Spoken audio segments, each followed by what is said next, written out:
Hey there! I'm Charlotte with Colorful Teaching for You. Thank you so much for joining me. Today we're going to be looking at how we can empower you to design your destiny so that you can take control of your life. Now, if you have children who are working on self-confidence or self-esteem, please make sure to download the free guide that's going to be associated with this video. So many of us, we state that we wish we could do something, or we dream of being someone, or we ask if we'll ever achieve something in our lives. And if you really want to ask these questions, it's good, but it comes from a place of disempowerment. So we want to come from a place of empowerment. So instead of asking questions like we wish we could have, let's actually look at the following steps. So before we get started, if you have a pen and paper, take that out and let's actually start working. So the first thing I want you to do is be firm. Really state and write down what exactly you want to do. So don't say, I wish I could do this, or I want, or I dream of doing this, or will I ever achieve this? Say, I want to achieve. If it's a financial goal, state your financial goal. If you want to be a kind of person, a specific type of person, say, I want to be this kind of person. It might be a beautiful person, or generous person, a loving person. Be very, very specific. When you actually state it, the next thing I want you to do is to live it. Now you might be thinking, well, I don't have a plan in place.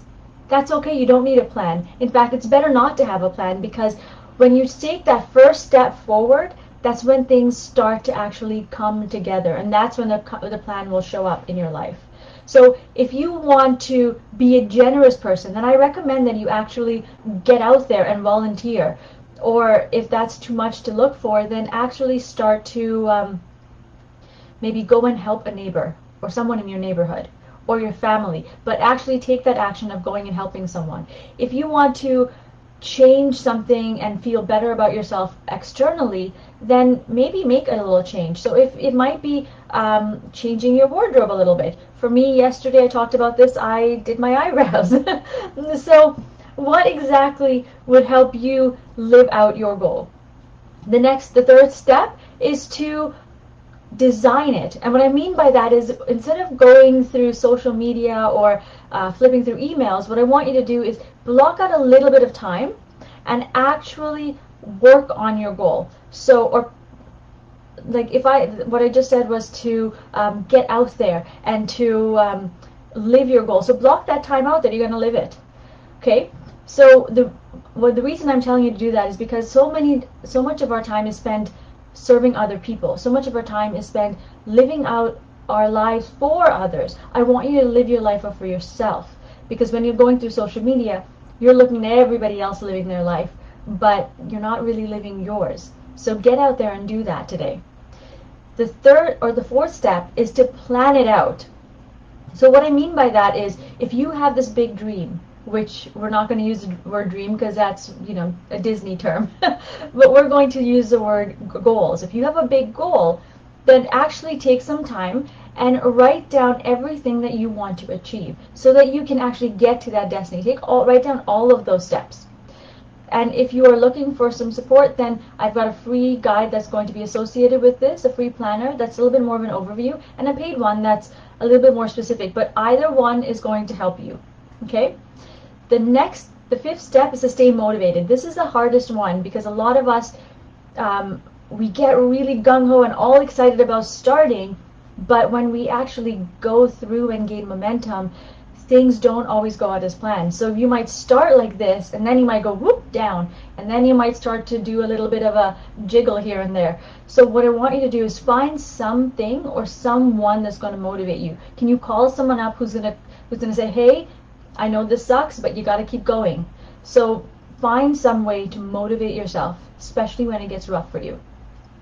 So an example for me, and I know some people that watch this are teachers who work on Teachers Pay Teachers. This helped me with my creativity, because I was a teacher, and if you're a teacher, you know that it's our lives are about teaching.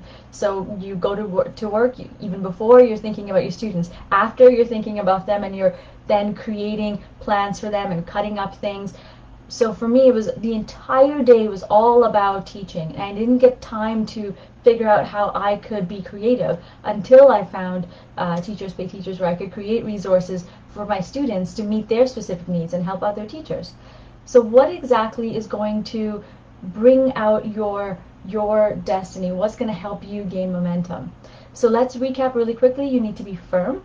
I'd like you to live it right away before you even have a plan. Then you're going to design your day. You're going to plan it, so however long it's going to take you, and then you're going to find a way to stay motivated. Okay?